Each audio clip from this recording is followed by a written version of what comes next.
Joining me now is local stand-up comedian and radio personality Dan Allaire. Welcome to the show, Dan.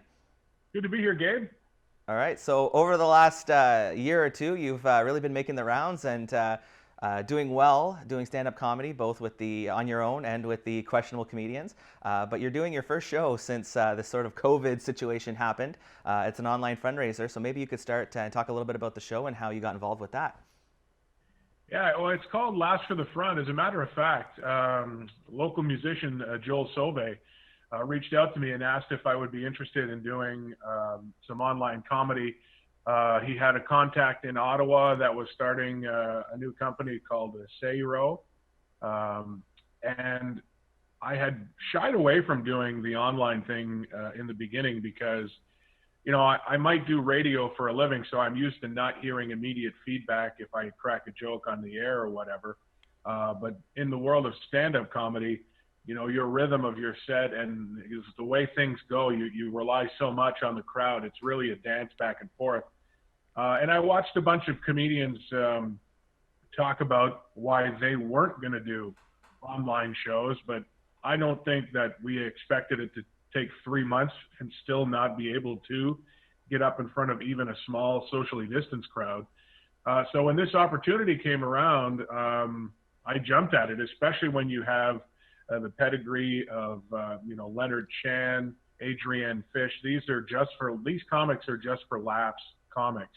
And of course, Tommy Chong is on this particular show as well. And, the fact that somehow I ended up next to him on one of the posters that they put out online is pretty impressive. It probably would never happen in real life. So I'll take the virtual online show with Tommy Chong on the same bill as me. Absolutely. And we can hear the excitement in your voice, but maybe elaborate a little bit more about just how exciting it is to be on the platform with some of these names. You always learn from other people, and I've been doing this really not a long time when you think about some others that especially Canadians by name. When you think of Russell Peters and Tom Green, Derek Seguin, some of those guys that I love. Well, I'll go watch their same material over and over again because it's the same topic twice, but the delivery, some things change. They always tweak a little bit.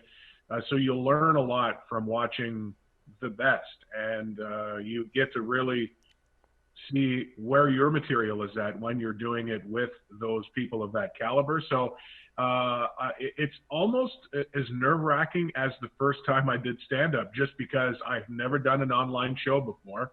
And the first time I do a show, it's going to be with all of these comedians who have a far greater resume in the world of comedy than I do. But if one thing I've never done is shied away from a challenge. I've done a ton of things in my life that challenge me to be better. And I just have such a love for comedy, and I miss it so much.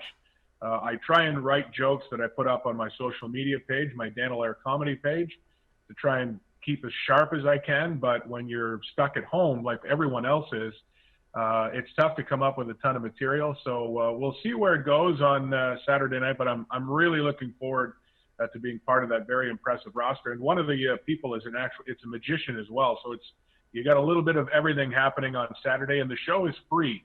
So that's the best part. You don't have to make a donation, although they encourage it, and it's for the frontline workers for hospitals to buy PPE.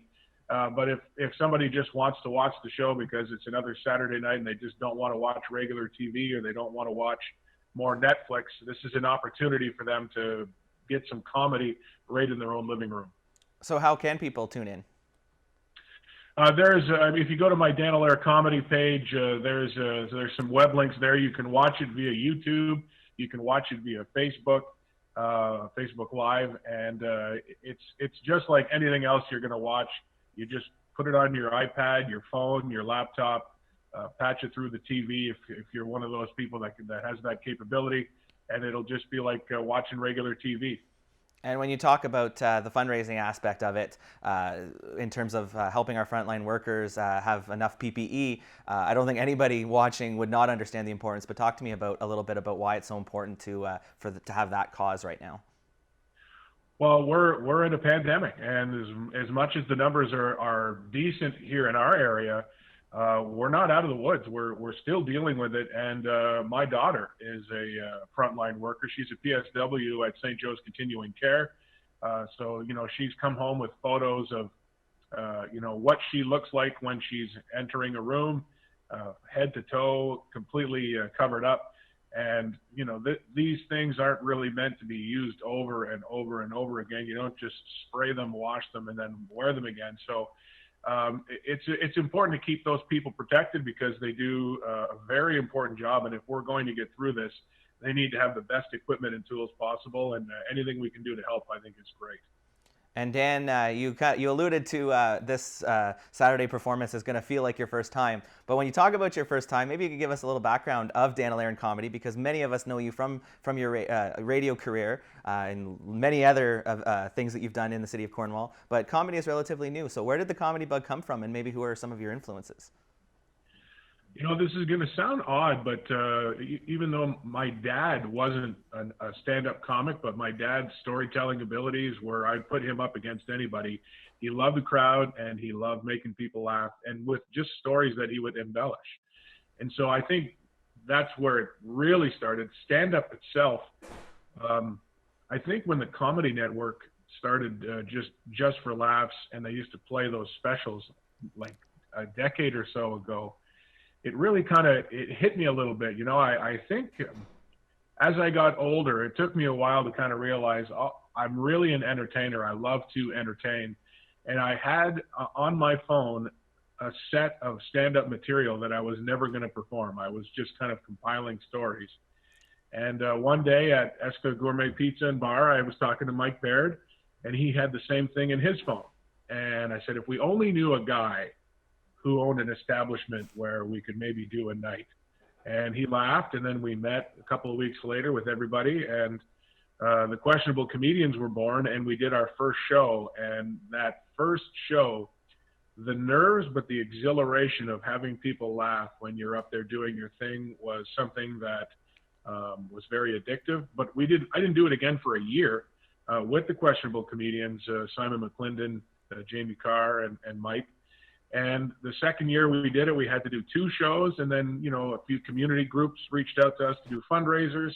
And then after that, I decided, you know what, I think I want to see what my material is like out of town. And then once I got out of town and started to perform in Kingston, Ottawa, Montreal, and the surrounding area of those cities, I just couldn't stop. And as you mentioned, before this pandemic hit, things were doing really well. Howard over at Yuck Yucks in Ottawa was putting me on his satellite shows in the middle of nowhere for some people. But it was great because he would give me I'd get 15 minutes to go and make total strangers laugh. And I would drive 5 hours to be able to do that. So it's something I miss dearly. Hopefully I'll get a little bit of a taste of that on Saturday night online. It won't quite be the same. But I figure if when phase 3, I assume, may include comedy clubs and I could get back at it, I will have at least been able to say I did one online show to know what that's like. Absolutely. And just finally, Dan, as we just alluded to, we are in the middle of a pandemic, and I'm sure that through the lens of comedian, life has a funny side to it. So do you have any stories to finish off with of something that's happened to you during COVID? Well, I'm married to a germaphobe, and so my wife has been preparing for this moment for probably the last 15 years, if not more. And the first thing that happened that, like, the family had a good laugh was my father-in-law's birthday, when he did not blow out the candles. He clapped them out, right? Because they encourage you to clap out so you don't blow moistly on them. So we all had a good laugh because my wife's been making our family clap out the candles for like 15 years, or she won't eat the cake. But it got a little bit different in the pandemic because she now carries a super soaker with her. And if you're not in her 10-person bubble and you come within 6 feet of her, she sprays you with Purell that's in the super soaker. So if you see her out on the street, keep your distance or you're going to get some Purell in the eye for sure. That's actually a good idea. On that note, Dan, I'd like to thank you so much for joining me, bringing a little humor to our lives during this pandemic, and best of luck. Break a leg tomorrow night. Again, people can tune in and cheer on our local son as he makes the world laugh and raises money for a very important cause. So thank you, Dan Allaire. Thanks, Gabe.